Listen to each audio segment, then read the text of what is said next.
सोमवार से आई गिरावट से भवानीखेड़ा अनाज मंडी में किसान नाराज हैं।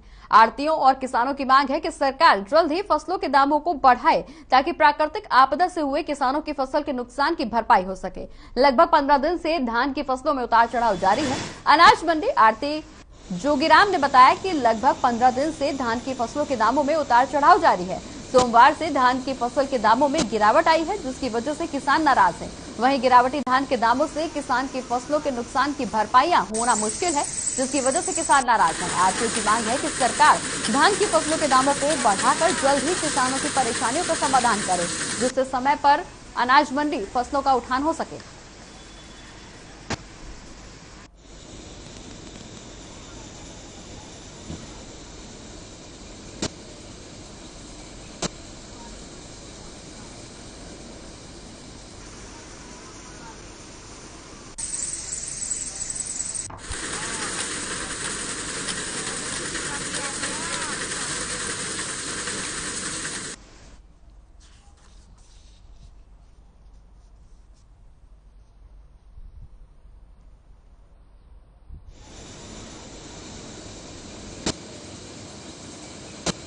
देखो अब 1-2 दिन में स्थिति सुधर जाएगी।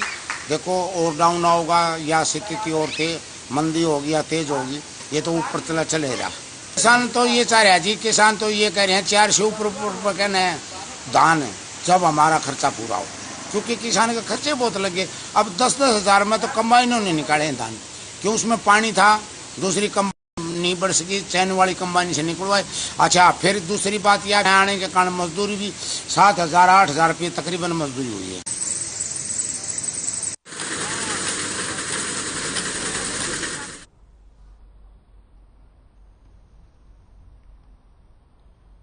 बढ़ते आगे, जहां कनीना उपमंडल के गांव भड़फ के किसान जैविक तरीके से मूली की खेती करके मुनाफा कमा रहे हैं। ज्यादातर किसान परंपरागत तरीके से सरसों गेहूं जैसी फसलों की खेती करते हैं, उनको उतना फायदा नहीं हो पाता। बता दें कि गांव भड़फ के किसान हरीश कुमार ने 1 एकड़ में जैविक तरीके से खेती करके 1 एकड़ में काफी मुनाफा कमाया है।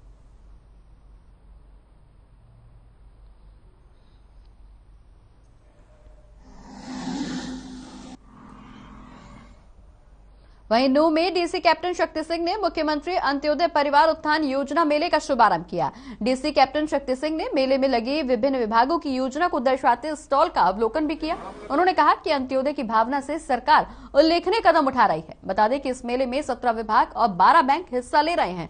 उन्होंने कहा कि प्रधानमंत्री स्टार्टअप योजना के माध्यम से लघु व्यवसाय शुरू करने के लिए बैंकों के माध्यम से ऋण उपलब्ध कराए जा रहे हैं।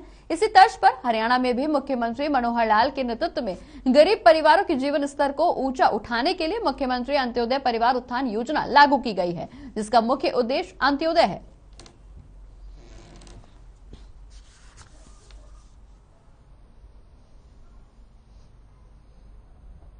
वहीं पलवल में भी मुख्यमंत्री अंत्योदय परिवार उत्थान योजना के अंतर्गत नेताजी सुभाष चंद्र बोस स्टेडियम में अंत्योदय ग्राम उत्थान मेले का आयोजन किया गया। बता दें कि मेले का शुभारंभ विधायक दीपक मंगला ने किया। इस मौके पर जिला उपायुक्त कृष्ण कुमार, अतिरिक्त उपायुक्त उत्तम सिंह, उपमंडल अधिकारी वैशाली सिंह भी मौके पर मौजूद नजर आए। विधायक दीपक मंगला ने अंत्योदय ग्राम उत्थान मेले का अवलोकन भी किया। वहीं उपमंडल अधिकारी वैशाली सिंह ने बताया कि पलवल जिले में अंत्योदय ग्राम उत्थान मेलों के लिए 5,469 परिवारों को चुना गया है। योजना के तहत गरीब से गरीब परिवार की आमदनी को पहले चरण में 1 लाख रुपए और दूसरे चरण में 1,80,000 रुपए तक पहुंचाना है।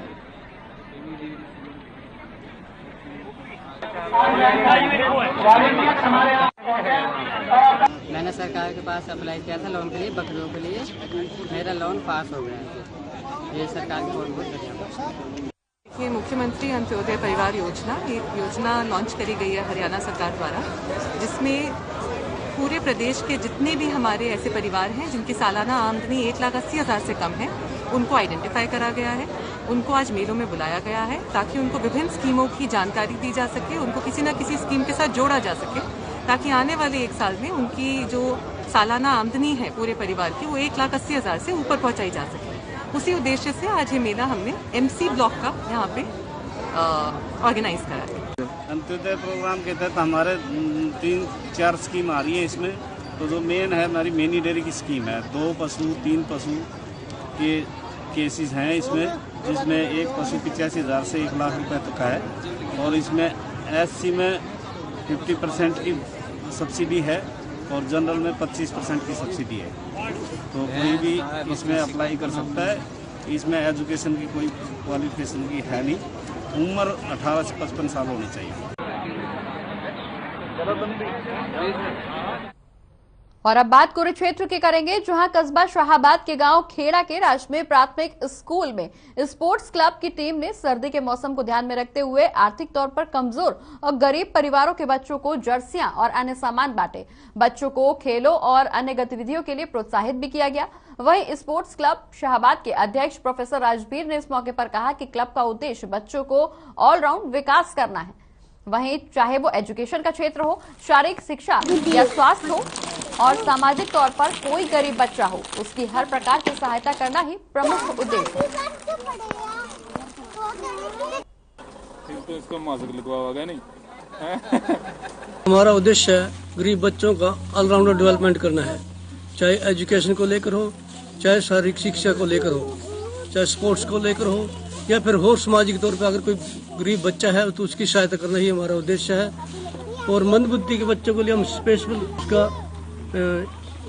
प्राइज रखते हैं, जो भी उसका सामान देते हैं उसको अलग से।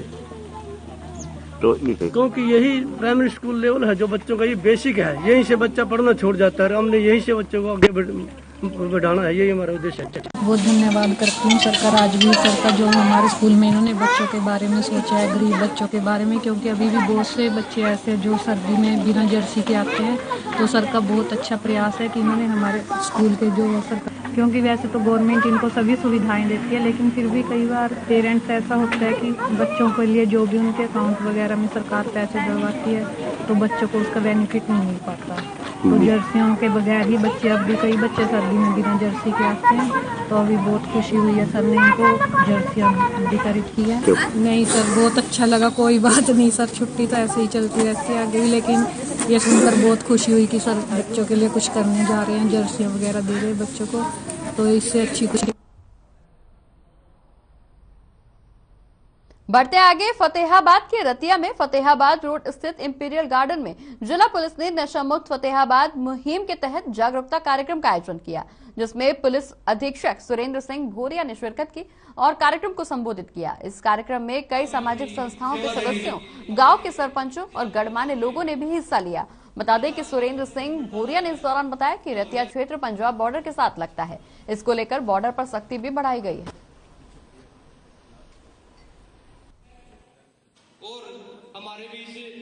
देखिए, जैसा कि आप जानते हैं कि एक अभियान ये नेशनल लेवल पे भी चल रहा है और 272 जिले की एक सूची है भारतवर्ष में जो नशे से प्रभावित हैं। उनमें 10 जिले हरियाणा के भी जो है शामिल हैं और फतेहाबाद भी उन्हीं एक सूची में इसका भी नाम शामिल है। तो एक मुहिम हमने चलाई है कि आम जनता के साथ जुड़ के कैसे हम एक अच्छी कोऑर्डिनेशन के साथ इस समस्या को दूर कर सकें। सर, पंजाब सीमा से खासकर ये नशा आ रहा है, जिस तरह दिल्ली से होकर राजस्थान से तो पंजाब सीमा से आता है रतिया में, इसको लेकर जो नाकाबंदी है वो काफी लूज है, कच्चे रास्तों पे तो बिल्कुल नाकाबंदी नहीं है, इसको लेकर कोई प्रयास किए जाएंगे? देखिए, बिल्कुल, इसमें हमने एक हेल्पलाइन नंबर भी जारी किया है।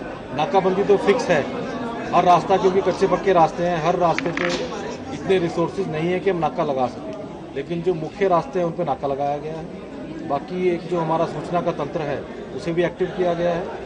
एक हेल्पलाइन नंबर भी जारी किया गया है 88 140 755।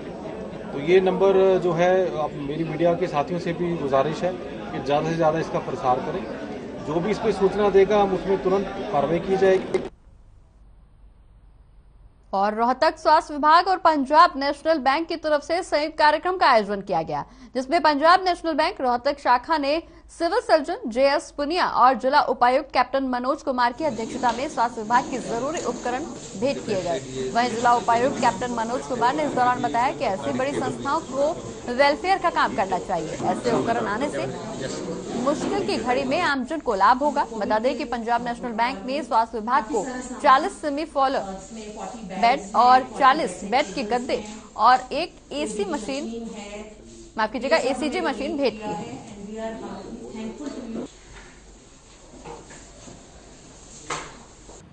कॉरपोरेट सोशल रिस्पॉन्सिबिलिटी कहते हैं इसको, और संस्थाएं समय समय पे आगे आती हैं। पीछे कोविड के दौरान भी आपने देखा होगा। अभी पीएनबी ने बड़ी अच्छी पहल करी है ये, और एक रास्ता प्रशस्त किया कि बाकी बैंकर्स को और बड़ी ऑर्गेनाइजेशंस को और बढ़ चढ़ के आगे आना चाहिए। हेल्थ फैसिलिटीज़ को और बेहतर बनाने के लिए जो सोचा गया बैंक की तरफ से वो काफ़ी सराहनीय है। वरना हम जनरली उलझे रहते हैं, कमरा बना दो, हॉल कर दो, ये कर दो, खटिया दे दो, इन चीज़ों में। ऑफ कोर्स वो चीज़ें उपयोगी हो सकती हैं, बट जान बचाने के लिए जो चीज़ काम है उससे ज़्यादा उपयोगी कुछ नहीं होता। बढ़ते आगे, जहां पुन्हाना के पिनगवा शहर में सीएम की घोषणा के कई साल बीत जाने के बाद भी बाईपास नहीं बन पाया है। बाईपास के निर्माण को लेकर दो सफेद पोश नेताओं में भी तलवारें खिंचकाई हैं। दोनों शहरों में सर्वे भी हुआ, लेकिन किसान भूमि अधिग्रहण के एवज में जो मुआवजा चाहते थे उसे जिला प्रशासन और सरकार देने के मूड में नहीं थी। यही वजह रही कि सीएम मनोहर लाल की इस घोषणा पर कोई अमल नहीं हो पाया।